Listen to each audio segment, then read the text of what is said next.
आज हम लोग एक नए टॉपिक की शुरुआत कर रहे हैं। वो टॉपिक क्या है? वो टॉपिक है आपका वॉइस। वॉइस वॉइस एक ऐसा टॉपिक है जो आपको हर एग्जाम में बेनिफिट देगा, बेनिफिशियल होगा। अगर बेनिफिशियल होगा तो किस किस पॉइंट ऑफ व्यू से हमारे लिए बेनिफिशियल होगा और कितना बेनिफिशियल होगा। तो सबसे पहले हम इसके पॉइंट ऑफ व्यू को जानने का काम करते हैं, समझने का हम काम करते हैं। यहाँ पे हमने लिया पॉइंट ऑफ व्यू कि ये हमारे लिए किस किस पॉइंट ऑफ व्यू से बेनिफिशियल है और कितना बेनिफिट यहाँ से हमें मिलता है। तो सबसे पहले हम बात करते हैं एग्जाम पॉइंट ऑफ व्यू की, यानी एग्जाम पॉइंट ऑफ व्यू से हमें ये कितना बेनिफिट देता है, वॉइस से हमें कितना बेनिफिट मिलता है और किस किस एग्जाम के लिए बेनिफिशियल होता है। तो सबसे पहले अगर हम बात करें एसएससी की, एसएससी, सीजीएल, सीपीयू, सीएचएसएल, फिर बात करें हम सीडीएस, बात करें हम सीडीएस, एनडीए, बैंकिंग,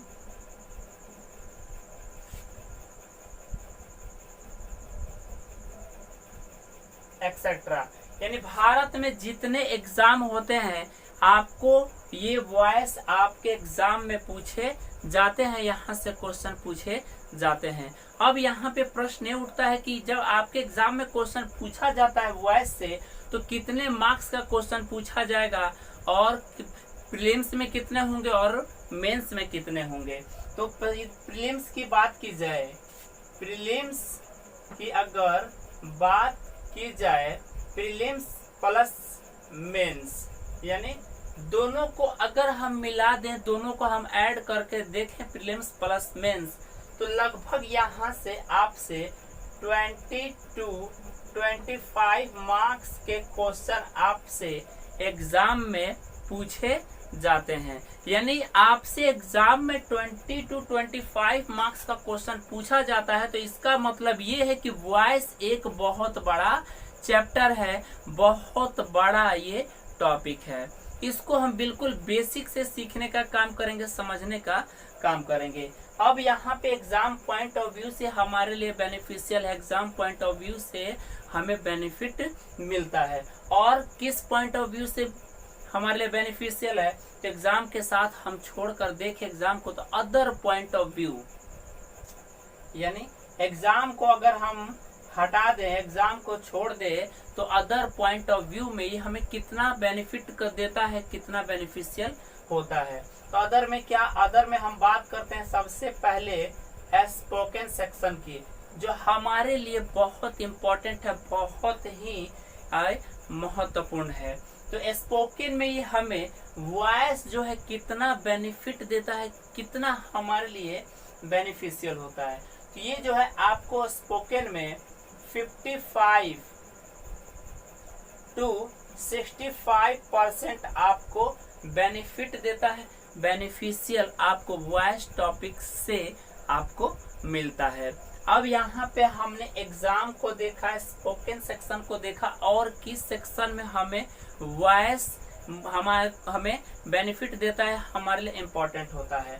तो ये जो है स्पोकन के साथ आपको राइटिंग सेक्शन में भी ये आपको हेल्प करता है, राइटिंग सेक्शन में भी आपको बेनिफिट देता है। अगर बेनिफिट देता है तो कितना परसेंट यहाँ से बेनिफिट मिलता है, कितना हमारे लिए ये इम्पोर्टेंट होता है।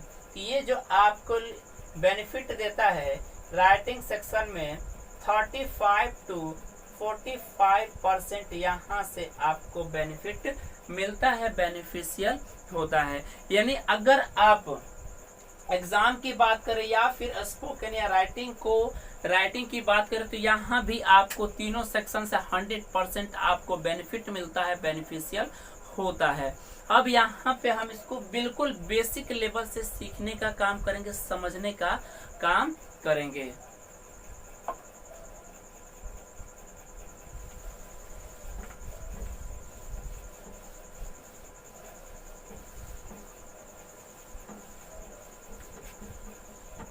वॉइस में तीन पॉइंट ही हमारे लिए इम्पोर्टेंट होता है। कौन कौन सा? फर्स्ट जो होता है हमारा सब्जेक्ट, सेकंड जो होता है सब्जेक्ट के बाद में हमारा वर्ब, और थर्ड जो होता है हमारा ऑब्जेक्ट। यानी इन वॉइस में हमें केवल इन तीन चीजों के बारे में पढ़ना होता है। इन तीन चीजों के बारे में हमें जानकारी चाहिए होती है, जानकारी की हमें आवश्यकता होती है। अगर आपने सब्जेक्ट के बारे में पढ़ लिया, अगर आपने वर्ब के बारे में पढ़ लिया, फिर आपने ऑब्जेक्ट के बारे में पढ़ लिया, तो आपको वॉइस में कहीं कोई दिक्कत नहीं होगी, कोई परेशानी आपको नहीं होगी। तो इस सबको हम एक एक कर पढ़ने का काम करेंगे, एक एक कर समझने का काम करेंगे कि सब्जेक्ट क्या है, सब्जेक्ट का रोल क्या होता है, वर्ब क्या है और ऑब्जेक्ट क्या है। इस सब चीज को हम जानने का काम करते हैं, समझने का काम करते हैं। तो यहाँ पे आप ध्यान से देखेंगे, यहाँ पे हमने लिया पहला सब्जेक्ट। तो जब बाबू हम सब्जेक्ट पढ़ते हैं तो हमें सब्जेक्ट का रोल पता होना चाहिए, वो किस तरह का रोल करता है। तो सबसे पहले हम सब्जेक्ट का रोल जानते हैं, रोल जानने का काम करते हैं। रोल, अगर सब्जेक्ट का आपका रोल, अगर सब्जेक्ट आपका रोल करता है, कैसा रोल करता है? अगर ये आपका रोल करता है डूअर का, डूअर यानी सब्जेक्ट अगर आपका डूअर होता है और डूअर होने के साथ साथ वो रियल होने का रोल करता है, रियल होने का रोल करता है, तो ये आपका एक्टिव वॉइस होगा, ये आपका एक्टिव वॉइस होगा। यानी क्या कहा हमने? हमने कहा अगर सब्जेक्ट आपका रोल करता है, कैसा रोल करता है? डूअर प्लस रियल का, डूअर प्लस रियल का, तो आपका होगा कैसा? एक्टिव वॉइस होगा।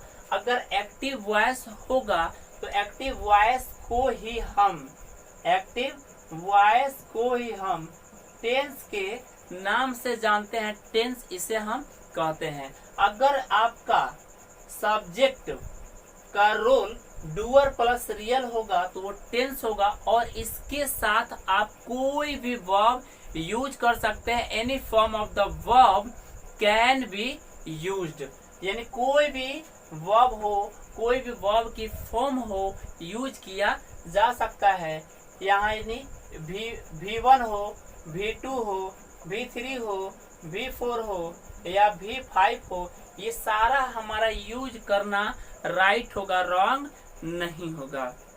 अगर यहीं पे इसके साथ एक और कंडीशन है, अगर यहाँ पे आपका सब्जेक्ट का रोल, अगर आपका सब्जेक्ट का रोल वो नॉन डूअर होता है, नॉन डूअर होता है और नॉन डूअर के साथ वो अनरियल होता है,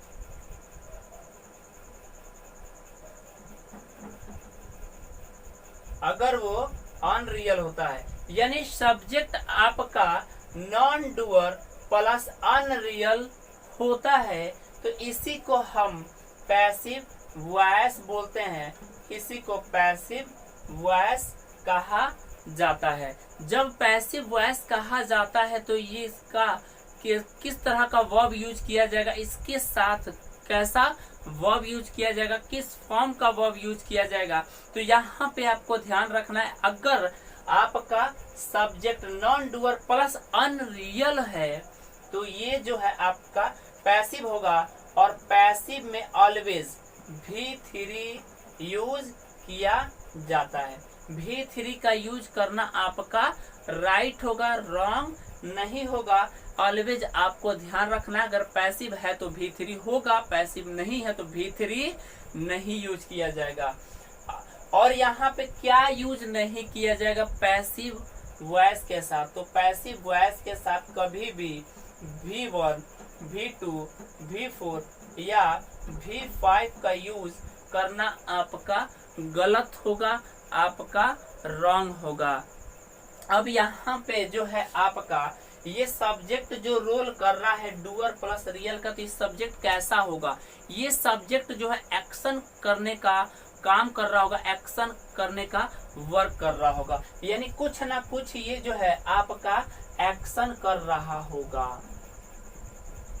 कुछ ना कुछ ये आपका एक्शन कर रहा होगा। और साफ लिख देता हूं,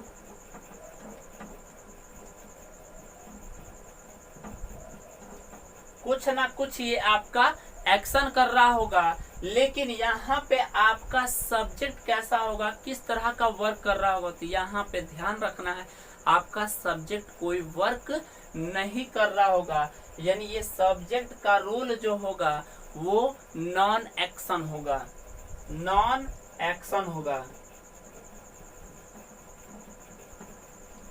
यानी सब्जेक्ट कोई वर्क आपका नहीं कर रहा होगा, सब्जेक्ट के द्वारा कोई वो काम नहीं किया जा रहा होगा। इसे हम एग्जाम्पल से समझने का काम करते हैं, सीखने का काम करते हैं। जो हमने आपको बताया है उसे हम प्रैक्टिकली समझने का काम करते हैं, सीखने का काम करते हैं।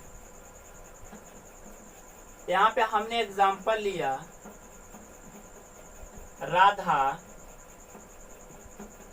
loves me। अब यहाँ पे आप देखें सब्जेक्ट क्या है, उस फर्स्ट वाले सेंटेंस में जो सेंटेंस हमने आपको लिख कर दिया है उसमें आपका सब्जेक्ट क्या है, सब्जेक्ट आपका क्या है, ये सब्जेक्ट आपका क्या है, डूअर है, और डूअर के साथ ये रियल का रोल कर रहा है, रियल का ये आपका रोल कर रहा है, यानी सब्जेक्ट जो है आपका रियल के साथ ये एक डूअर भी है। क्या कर रहा है, ये जो काम कर रहा है आपका, यानी ये जो है आपका लव करने का काम कर रहा है। किसके साथ कर रहा है, तो यहाँ पे आप देखें मी के साथ कर रहा है। अब यहाँ पे जो आपका सब्जेक्ट नॉन डूअर है, अभी हमने कहा है कि नॉन डूअर प्लस अनरियल होगा। कैसे होगा, आपको एग्जाम्पल चाहिए तभी तो आप बेहतर समझ पाएंगे। एग्जाम्पल हम लेने का काम करते हैं। यहाँ पे हमने लिया आई एम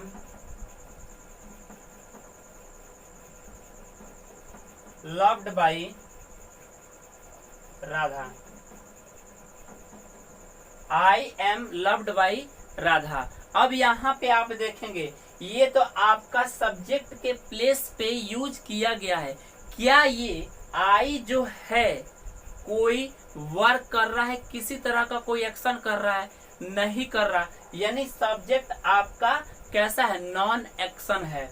लेकिन जब नॉन एक्शन है तो ये कैसा होगा, नॉन डूअर होगा। कैसा होगा, नॉन डूअर होगा। तो यहाँ पे आप देखें, यहाँ पे आई जो है कोई वर्क कर रहा है, किसी तरह का कोई एक्शन कर रहा है, नहीं कर रहा। क्यों, अब यहाँ पे अब ये सब्जेक्ट आपका नॉन डूअर होने के साथ साथ अनरियल भी है। कैसे अनरियल है, तो यहाँ पे देखे आपका रियल में सब्जेक्ट क्या था।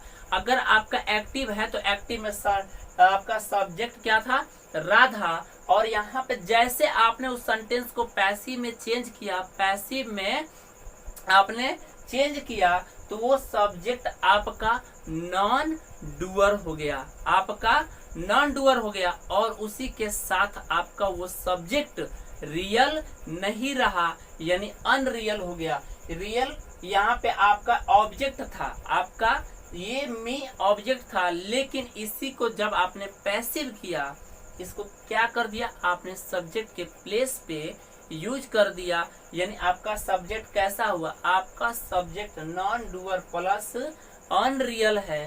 तो ये आपका कैसा होगा, आपका ये पैसिव वॉइस होगा। अभी हम इसके साथ, अभी हमने सिर्फ सब्जेक्ट के बारे में बात किया है, इसी के बाद में अब हम वर्ब के बारे में बात करेंगे, ऑब्जेक्ट के बारे में भी हम बात करेंगे। दूसरा एग्जाम्पल हम लेके समझने का काम करते हैं, जानने का हम काम करते हैं। यहाँ पे हमने जो सेकंड एग्जाम्पल, जैसे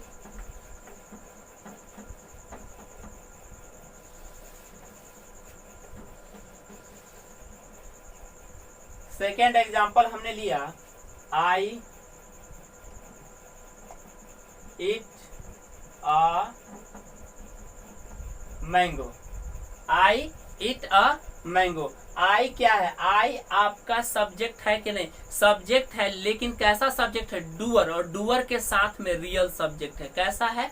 डूअर के साथ ये आपका रियल सब्जेक्ट है। अब रियल सब्जेक्ट है तो ये किस टेंस में होगा, किस वॉइस का होगा? तो ये जो होगा आपका एक्टिव वॉइस का होगा। एक्टिव वॉइस का होगा। एक्टिव वॉइस में कोई भी टेंस आपका हो सकता है, आपका कोई भी टेंस हो सकता है और कोई भी वर्ब इसके साथ यूज किया जा सकता है। अब यहाँ पे हमने इसी को पैसिव करने का काम किया, तो यहाँ पे हमने लिखा अ मैंगो इज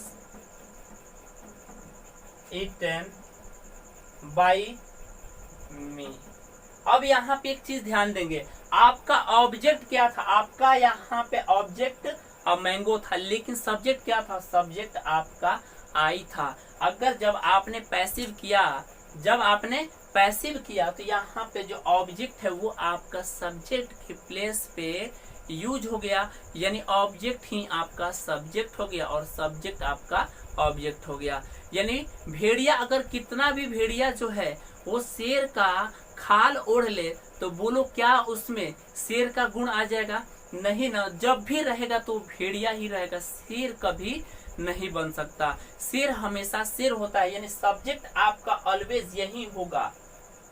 जो सब्जेक्ट आपका ये है यही आपका रियल सब्जेक्ट होगा। ये आपका रियल सब्जेक्ट नहीं है, ये क्या है? ये आपका अनरियल सब्जेक्ट है और नॉन डूअर है। नॉन डूअर होने के साथ साथ ये नॉन एक्शन है। इस रियल सब्जेक्ट में किसी भी प्रकार का कोई एक्शन नहीं हो रहा, बल्कि इसी के ऊपर वो एक्शन किया जा रहा है, इसी के ऊपर कोई वर्क किया जा रहा है।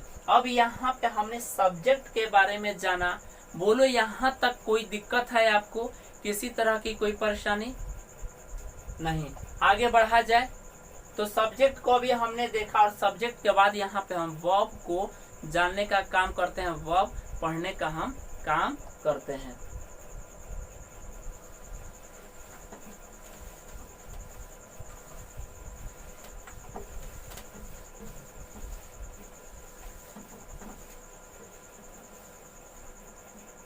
यहाँ पे देखेंगे वर्ब जो है वो भी आपका दो तरह का होता है। वर्ब भी आपका दो तरह का होता है। कौन कौन सा? कुछ ऐसे वर्ब होते हैं जो ऑब्जेक्ट लेते हैं, कुछ ऐसे वर्ब होते हैं कि जिनके बाद में ऑब्जेक्ट यूज किया जाता है, यानी ऑब्जेक्ट टेकर होते हैं। ऑब्जेक्ट टेकर होते हैं। और जब ऑब्जेक्ट टेकर आपके होते हैं तो वो वर्ब कैसा होगा? तो वो वर्ब आपका ट्रांजिटिव वर्ब होगा। वो वर्ब आपका ट्रांजिटिव वर्ब होगा। और साफ लिख देता हूं इसको, ट्रांजिटिव वर्ब होगा। जब आपका वर्ब होगा और वर्ब वही वर्ब आपका ऑब्जेक्ट लेगा, यानी ऑब्जेक्ट टेकर होगा, तो वो आपका ट्रांजिटिव वर्ब होगा। और जब ये ट्रांजिटिव वर्ब होगा तो इसी का पैसिव बनाया जाएगा और इसी का पैसिव बनता है, यानी पैसिव बनाया जाएगा। यानी जो वर्ब आपका ऑब्जेक्ट लेगा वो ट्रांजिटिव होगा और उसी ट्रांजिटिव वर्ब का पैसिव बनाया जाएगा, अदर में पैसिव नहीं बनाया जाएगा। और कुछ ऐसे भी वर्ब होते हैं जो ऑब्जेक्ट नहीं लेते, यानी जिनके बाद ऑब्जेक्ट नहीं यूज किया जाता और यानी ऑब्जेक्ट वो नहीं लेते, यानी नॉन ऑब्जेक्ट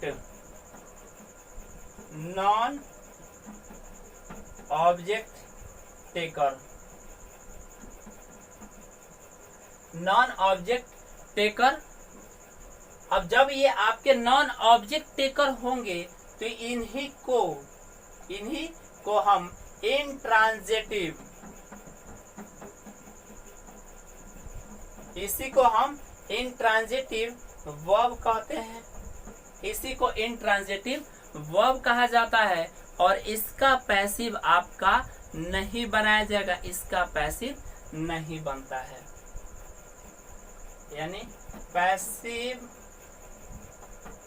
नहीं बनाया जाएगा, नहीं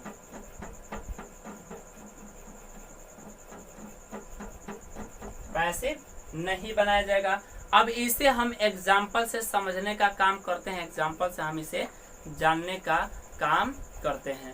जैसे हमने यहाँ पे लिया एक सेंटेंस, फर्स्ट में जो हमने क्या लिया था, राधा लव्स मी। तो राधा आपका क्या है, राधा आपका सब्जेक्ट है, राधा आपका सब्जेक्ट है। और इसने जो है, राधा ने कुछ वर्क किया है, कुछ काम किया है। क्या काम किया है, वो काम किया है प्यार करने का। क्या काम किया है, प्यार करने का।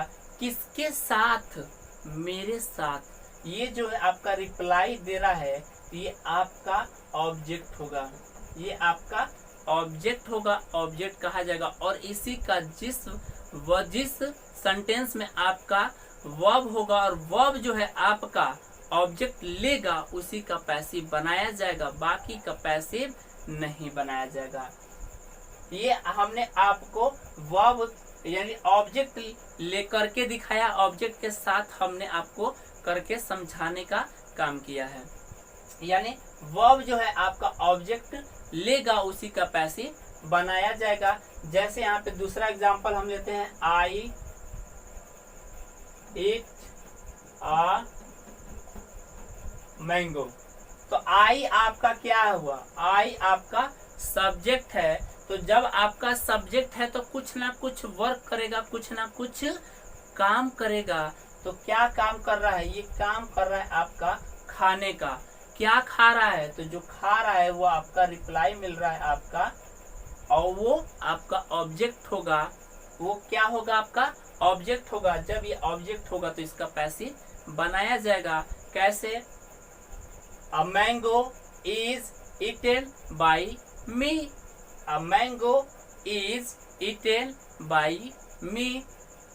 अब ये भी ऑब्जेक्ट है, इसमें ऑब्जेक्ट है तो इसका पैसिव बनाया जाएगा। कैसे बनाया जाएगा, आई am loved by Radha, I am loved by Radha. बोलो समझ पा रहे हो कि नहीं, समझ पा रहे हो ना, कोई दिक्कत नहीं है। अब यहाँ पे हम क्या लेने का, अब यहाँ पे जो है हम इस इंट्रांजिटिव वर्ब का, इंट्रांजिटिव वर्ब को जानने का काम करते हैं, उसे समझने का काम करते हैं। जैसे यहाँ पे हमने लिया, आई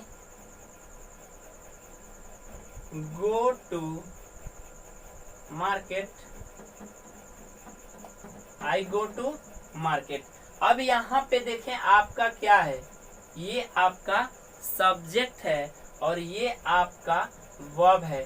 तो क्या ये आपका टू मार्केट जो है ये आपका ऑब्जेक्ट है, बोलो क्या ये आपका ऑब्जेक्ट है, ये आपका ऑब्जेक्ट नहीं है। तो ऑब्जेक्ट नहीं है तो क्या है, ये आपका कॉम्प्लीमेंट है।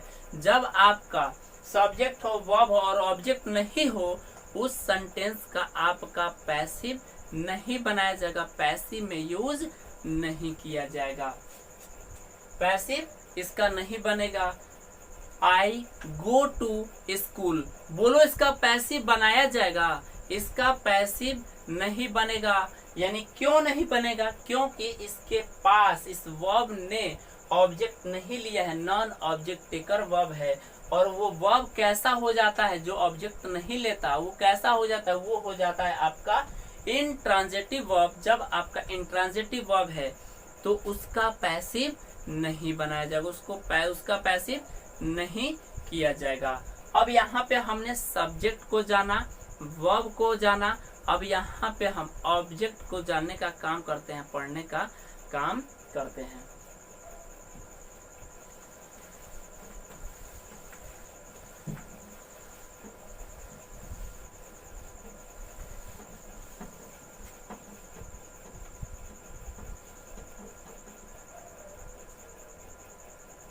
अब यहाँ पे देखेंगे ऑब्जेक्ट। ऑब्जेक्ट भी आपका दो तरह का हो सकता है, दो तरह का आपका होता है। कौन कौन सा? ऑब्जेक्ट जो है वो आपका लिविंग भी हो सकता है, लिविंग भी हो सकता है, और ऑब्जेक्ट जो है वो आपका नॉन लिविंग भी हो सकता है। यानी ऑब्जेक्ट जो है वो आपका लिविंग भी हो सकता है और ऑब्जेक्ट जो है वो आपका नॉन लिविंग भी हो सकता है। अगर ऑब्जेक्ट आपका लिविंग होगा तो आपका इनडायरेक्ट ऑब्जेक्ट होगा। इनडायरेक्ट ऑब्जेक्ट होगा। जब ये इनडायरेक्ट ऑब्जेक्ट होगा तो किसका रिप्लाई करता होगा, कैसे पता चलेगा? तो यहाँ पे ये जो है आपको होम लगाकर पूछने से आपका इसका रिप्लाई मिलेगा। यानी होम का जो रिप्लाई दे देगा वो आपका क्या होगा? वो आपका इनडायरेक्ट ऑब्जेक्ट होगा। अगर इनडायरेक्ट ऑब्जेक्ट होगा तो वो 100% आपका लिविंग होगा। अगर ऑब्जेक्ट आपका नॉन लिविंग होता है, नॉन लिविंग जब होगा तो ऑब्जेक्ट आपका डायरेक्ट ऑब्जेक्ट होगा। वो आपका डायरेक्ट ऑब्जेक्ट होगा। तो कैसे मालूम चलेगा कि यह हमारा डायरेक्ट ऑब्जेक्ट है? तो यहाँ पे हमें ये जो है आपका डायरेक्ट जो ऑब्जेक्ट होगा ये रिप्लाई किसका देता है? ये देगा आपका वर्ड का। यानी जो वर्ड आपका वर्ड का रिप्लाई देगा, वर्ड का उत्तर देगा, वो आपका डायरेक्ट ऑब्जेक्ट होगा। या फिर आप ऐसे पहचान सकते हैं, अगर आपका ऑब्जेक्ट लिविंग है तो वो आपका इनडायरेक्ट ऑब्जेक्ट होगा। अगर आपका ऑब्जेक्ट नॉन लिविंग है तो आपका डायरेक्ट ऑब्जेक्ट होगा। बोलो समझ पा रहे हो कि नहीं? अब यहाँ पे हम इसे एग्जाम्पल से समझने का काम करते हैं, जानने का हम काम करते हैं। जैसे यहाँ पे देखें,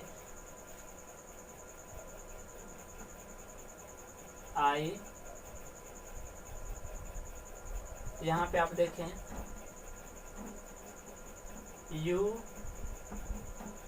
gave a pen, you gave a pen. तो यहाँ पे ये क्या है? आपका सब्जेक्ट है। तो सब्जेक्ट जो है तो ये कुछ ना कुछ वर्क कर रहा है, कुछ ना कुछ एक्शन कर रहा है। क्या एक्शन कर रहा है? तो ये कुछ देने का एक्शन कर रहा है। क्या देने का एक्शन कर रहा है? आपका लिविंग चीज देने का एक्शन कर रहा है या फिर नॉन लिविंग? ये जो है आपका नॉन लिविंग देने का काम कर रहा है। तो ये ऑब्जेक्ट कैसा है? ये ऑब्जेक्ट आपका डायरेक्ट ऑब्जेक्ट होगा। इसी को हम डायरेक्ट ऑब्जेक्ट कहते हैं। अब यहाँ पे हमें लिविंग का भी एग्जाम्पल चाहिए ताकि हम इसे बेहतर तरीके से सीख पाए, समझ पाए। तो इसे हम जानने का काम करते हैं। Ram beats Shyam, Ram beats Shyam. अब यहाँ पे इस वाले सेंटेंस में आप देखें, राम क्या है? राम आपका सब्जेक्ट है। जब आपका राम सब्जेक्ट है तो कुछ ना कुछ वर्क करेगा, कुछ ना कुछ रोल करेगा। क्या रोल कर रहा है, क्या वर्क कर रहा है? ये वर्क कर रहा है बीट का, यानी उसको पीटने का रोल कर रहा है, पीटने का वर्क कर रहा है, पीटने का काम कर रहा है। जब ये पीटने का काम कर रहा है तो ये आपका देखना है कि इसके बाद जो ऑब्जेक्ट आपका वर्ड आया है, ऑब्जेक्ट आया है, तो वो आपका लिविंग है या नॉन लिविंग है। आपका अगर वर्ड आपका ऑब्जेक्ट जो है अगर लिविंग है तो वो आपका इनडायरेक्ट होगा। अगर यहाँ नहीं समझ में आ रहा तो आप इसके साथ होम वर्ड का यूज कर सकते हैं, आपको यहाँ कोई दिक्कत नहीं होगी। यानी जो वर्ड आपको होम का रिप्लाई करेगा, होम का आंसर देगा, वो आपका इनडायरेक्ट ऑब्जेक्ट होगा। यानी इस तरह से अगर आपको सेंटेंस दिया होता है तो आपको कोई दिक्कत नहीं होती, कोई परेशानी आपको नहीं होती। परेशानी आपको कहाँ होती है? जब आपको एक सेंटेंस में डबल ऑब्जेक्ट दिया होता है, उस समय आपको परेशानी होती है, उस समय आपको दिक्कत होती है। तो उसे हम जानने का काम करते हैं, समझने का हम काम करते हैं।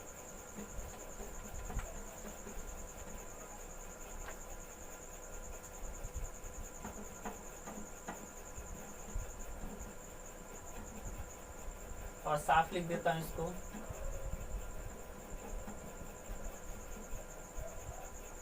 अब यहाँ पे आप देखेंगे सी gave me a pen और सी gave me a pen। तो यहाँ पे सी क्या है? सी आपका सब्जेक्ट है। जब ये आपका सब्जेक्ट है तो कुछ ना कुछ वर्क करेगा। क्या वर्क कर रहा है? ये वर्क क्या कर रहा है? ये वर्क कर रहा है आपका देने का, यानी कुछ ना कुछ दे रहा है। क्या दे रहा है? आपका पेन दे रहा है। क्या दे रहा है? पेन दे रहा है। लेकिन इसमें ध्यान रखना है, ऑब्जेक्ट इसमें डबल है।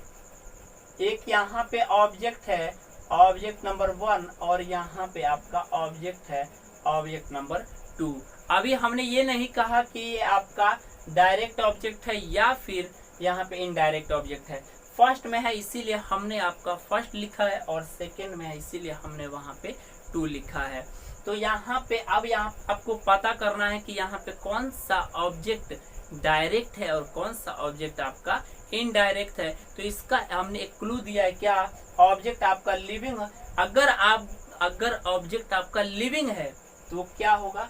इनडायरेक्ट ऑब्जेक्ट होगा, यानी वो किसका रिप्लाई करता होगा? वो आपका हुम का रिप्लाई करता होगा, हुम का आपको आंसर देता होगा। अब यहाँ पे आप देखें, इसमें खोजे कि आपका लिविंग वर्ड कहाँ है, लिविंग ऑब्जेक्ट क्या है। तो ऑब्जेक्ट आपके पास 2 है, मी है और आपका अ पेन है। तो यहाँ पे मी जो है आपका, अब बोलो मी, मैं खुद की बात कर रहा हूँ, तो ये आपका लिविंग है या नॉन लिविंग है? ये आपका लिविंग है, तो ये आपका लिविंग होगा। तो लिविंग ऑब्जेक्ट जब है तो ये क्या होगा? आपका इनडायरेक्ट ऑब्जेक्ट होगा, यानी IO होगा, IO होगा, इनडायरेक्ट ऑब्जेक्ट होगा। अब यहाँ पे आपका ये क्या है? अ पेन। ये पेन जो है लिविंग है या फिर नॉन लिविंग है? कैसा है ये पेन? ये पेन जो है आपका नॉन लिविंग है। जब ये आपका नॉन लिविंग थिंग है तो ये कैसा ऑब्जेक्ट होगा? ये ऑब्जेक्ट आपका डायरेक्ट ऑब्जेक्ट होगा, यानी DO ऑब्जेक्ट होगा। कैसा ऑब्जेक्ट होगा? DO, यानी डायरेक्ट ऑब्जेक्ट होगा। अब यहाँ पे प्रश्न ये उठता है कि ये किसका पैसिव बनाया जाए, किसका पैसिव बनाया जाए और किसका पैसिव नहीं बनाया जाए। तो यहाँ पे आप दोनों से पैसिव बना सकते हैं, दोनों से पैसिव बनाया जाता है। आप चाहे तो डायरेक्ट ऑब्जेक्ट से पैसिव बना सकते हैं, चाहे तो आप इनडायरेक्ट ऑब्जेक्ट से पैसिव बना सकते हैं। दोनों ही कंडीशन में आपका सेंटेंस राइट होगा। बेटर कौन होगा? दोनों में जो लिविंग वाला ऑब्जेक्ट होगा, तो यहाँ पे आपका लिविंग वाला ऑब्जेक्ट बेटर होगा। अगर आपके एग्जाम में दोनों ऑब्जेक्ट से दिया गया होगा, दोनों ऑब्जेक्ट से यहाँ पे पैसिव बनाकर दिया गया होगा, पैसिव में चेंज करके दिया गया होगा, तो आप लिविंग वाले सब्जेक्ट के साथ में जाएंगे, लिविंग वाले सब्जेक्ट को प्रेफर करेंगे, वही आपका राइट आंसर होगा। राइट दोनों है, लेकिन दोनों में बेस्ट आपका लिविंग वाला होगा, लिविंग वाला आपका बेस्ट होगा। अब यहाँ पे हमने अभी आपको बनाना नहीं सिखाया है, अभी हमने आपको सब्जेक्ट, वर्ब और ऑब्जेक्ट के बारे में हमने आपको बताया है कि सब्जेक्ट क्या होता है, सब्जेक्ट किस तरह का रोल करता है, उसको बताया है। वर्ब जो है, वर्ब कैसा होता है, वर्ब ट्रांजिटिव वर्ब क्या है, इंट्रांजिटिव वर्ब क्या है, ये हमने आपको बताने का काम किया है। फिर उसके साथ हमने ऑब्जेक्ट भी बताया है। ऑब्जेक्ट आपका लिविंग क्या होगा और नॉन लिविंग क्या होगा, डायरेक्ट ऑब्जेक्ट क्या होता है और इनडायरेक्ट ऑब्जेक्ट क्या होता है, ये सब चीज हमने आपको बेसिक से सिखाने का काम किया है, बताने का काम किया है। अगर ये 3 चीज पर आपने कमांड कर लिया तो यकीन मानिए आपको पैसिव वॉइस में कोई दिक्कत नहीं होगी, कोई परेशानी नहीं होगी। अब इसको बनाते कैसे हैं, इससे पढ़ते कैसे हैं, इससे हम जानने का काम करते हैं, समझने का काम करते हैं। तो आप इसे कॉपी कर लिए हैं, मिटाया जाए? चलिए ठीक है।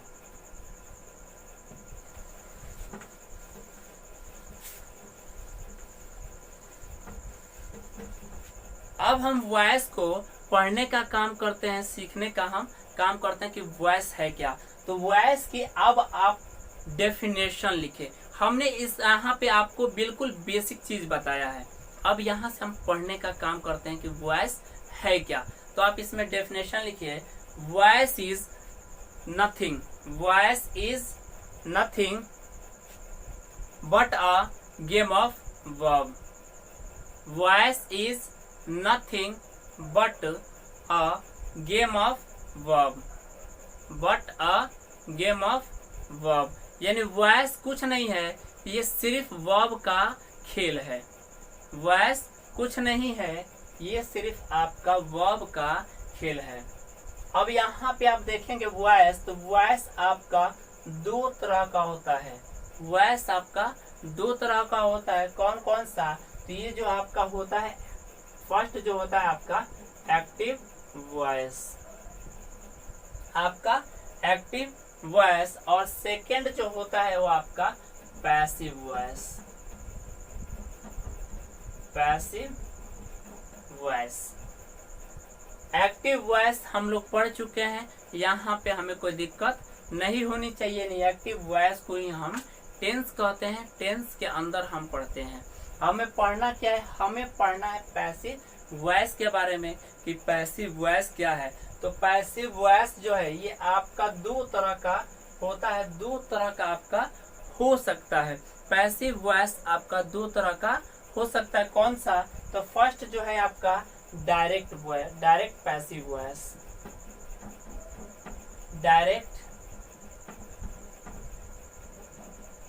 पैसिव वॉइस, और दूसरा जो है आपका इनडायरेक्ट पैसिव वॉइस,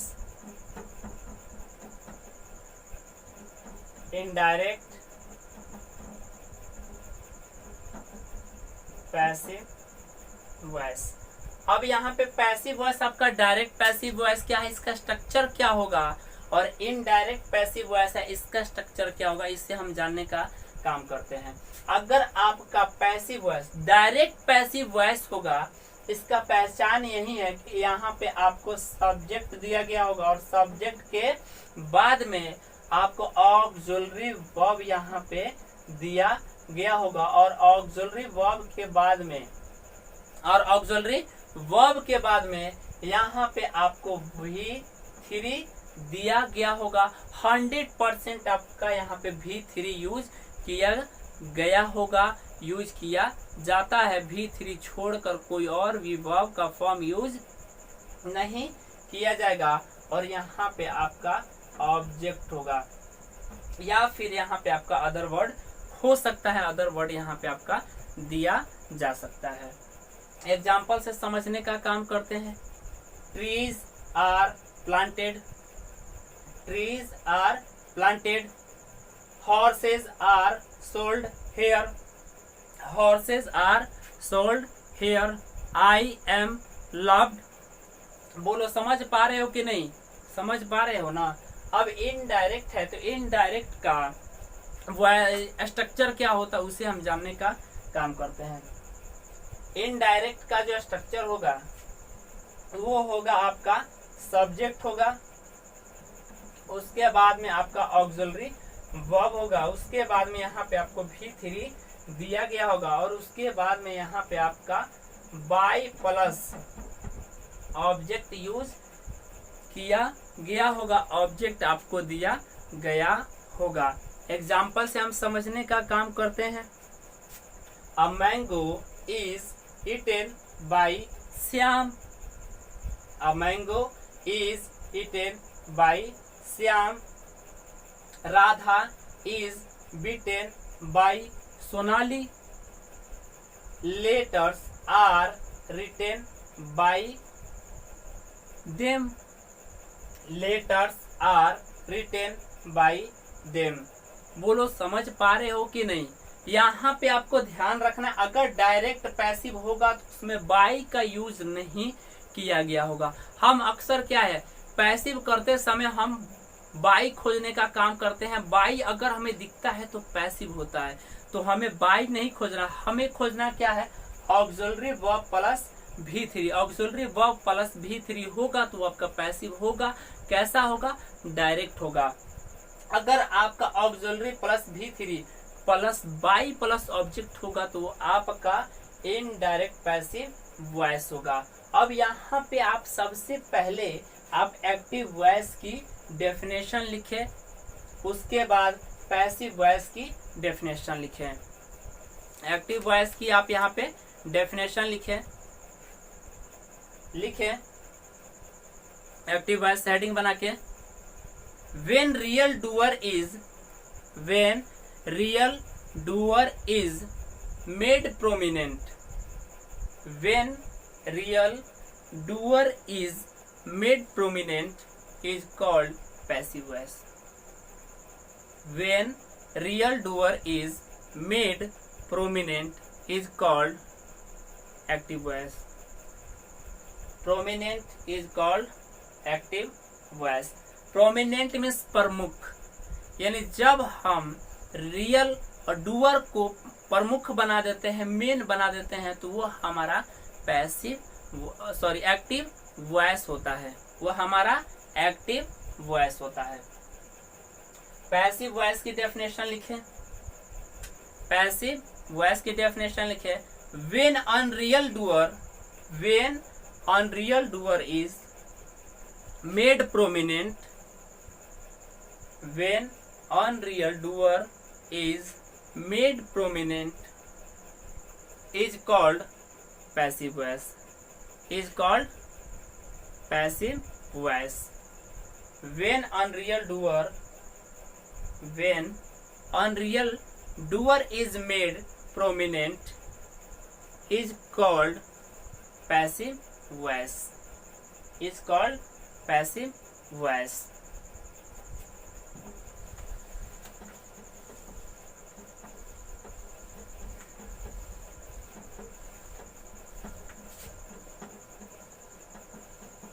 अब यहाँ पे हेडिंग बनाइए, rule for changing active into passive.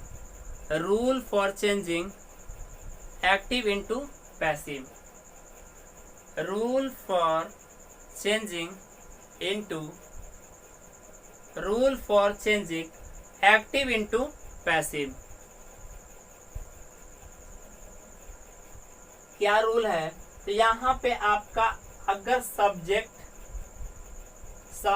के बाद में आप अगर जरूरत है तो आप एवी का यूज करें, अगर जरूरत नहीं है तो आप एवी का यूज नहीं करें।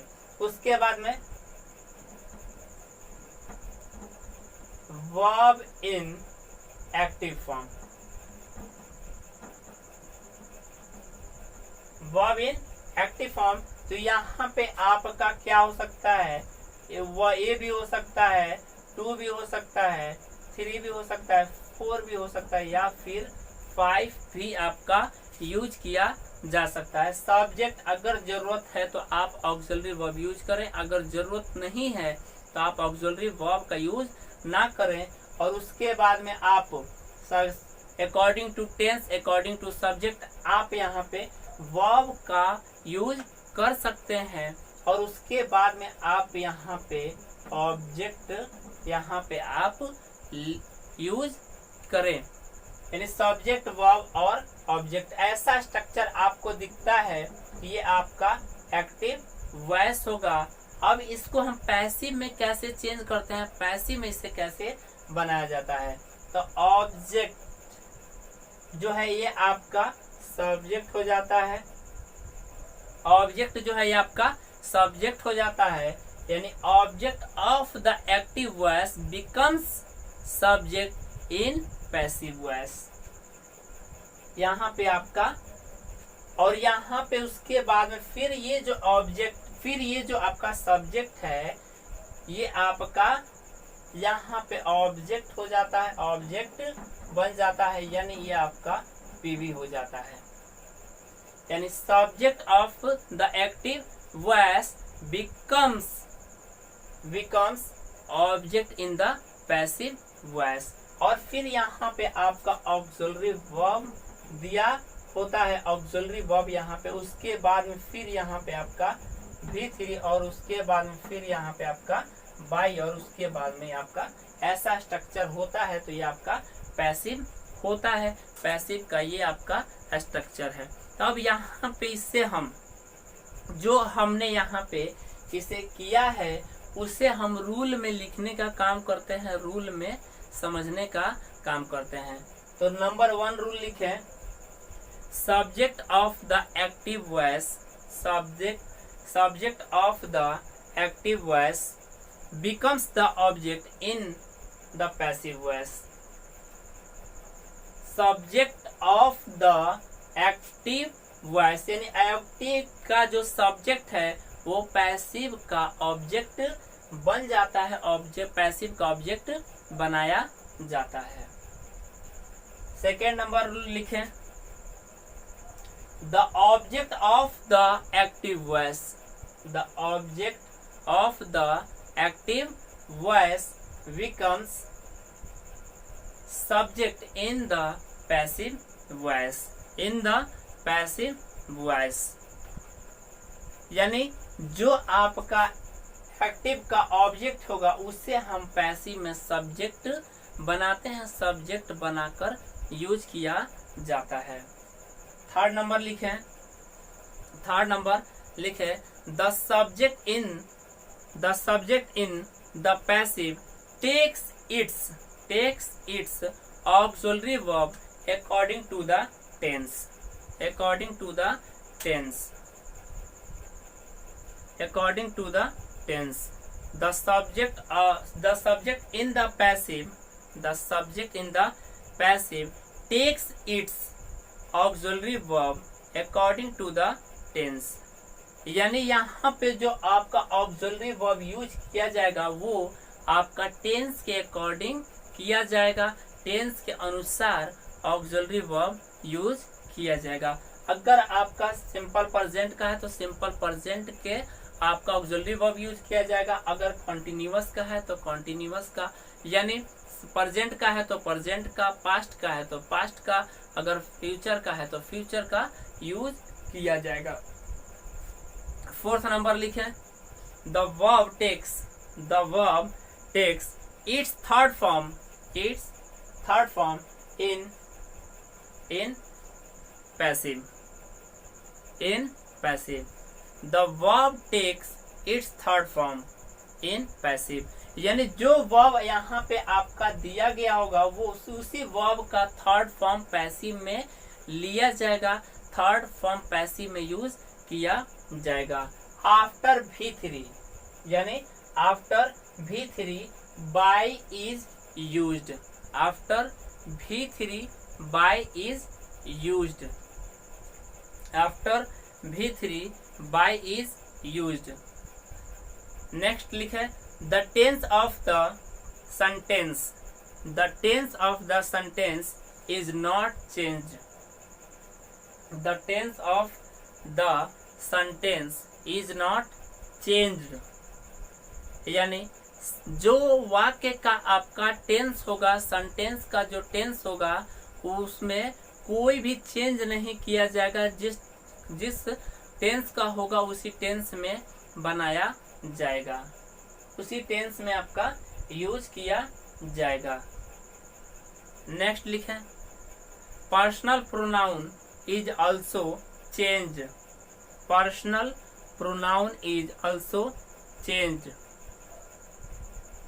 Personal pronoun is also changed.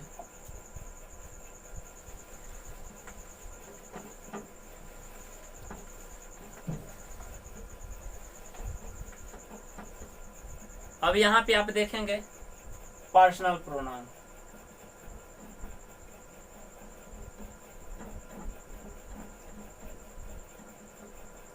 Personal pronoun आपके सब्जेक्टिव केस में भी हो सकता है, सब्जेक्टिव केस में भी यूज किया जाता है, सब्जेक्टिव केस, और ये पर्सनल प्रोनाउन का आपका ऑब्जेक्टिव केस, ऑब्जेक्टिव केस। यानी पर्सनल प्रोनाउन आपका सब्जेक्टिव केस में अगर आई होगा, तो इसी का ऑब्जेक्टिव आपका यहाँ पे मी होगा। अगर आपका सब्जेक्टिव में आई होगा तो ऑब्जेक्टिव में मी होगा। अगर ऑब्जेक्ट में आपका मी होगा तो सब्जेक्ट में आपका आई होगा। ही का आपका हिम,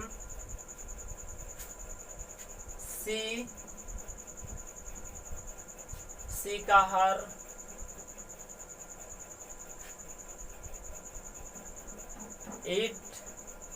इट का आपका इट ही होगा, इसमें कोई चेंज आपका नहीं होगा। दे तो आपका यहाँ पे देम होगा।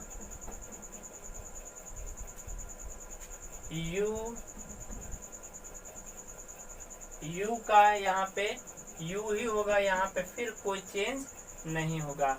फिर उसके बाद में वी तो वी का आपका अस होगा। यानी सब्जेक्ट के प्लेस पे अगर आई दिया हो तो पैसिव में आपका मी होगा। अगर एक्टिव में आपका ऑब्जेक्ट के प्लेस पे मी दिया हो तो पैसिव में आपका आई लिखा जाएगा, आई आपका होगा। उसी तरह ही दिया हो तो हिम होगा, सी दिया हो तो हर होगा, इट दिया हो तो इट ही होगा, दे दिया हो तो देम होगा, यू दिया हो तो यू होगा, वी दिया गया हो तो आपका अस होगा। यानी वी दिया हो तो अस होगा, अस दिया हो तो वी होगा, यू का तो सेम ही है, आपका ऑब्जेक्टिव और सब्जेक्टिव दे का देम होगा। तो अब यहाँ पे हेडिंग बनाइए सिंपल प्रेजेंट टेंस। हेडिंग बनाइए सिंपल प्रेजेंट टेंस।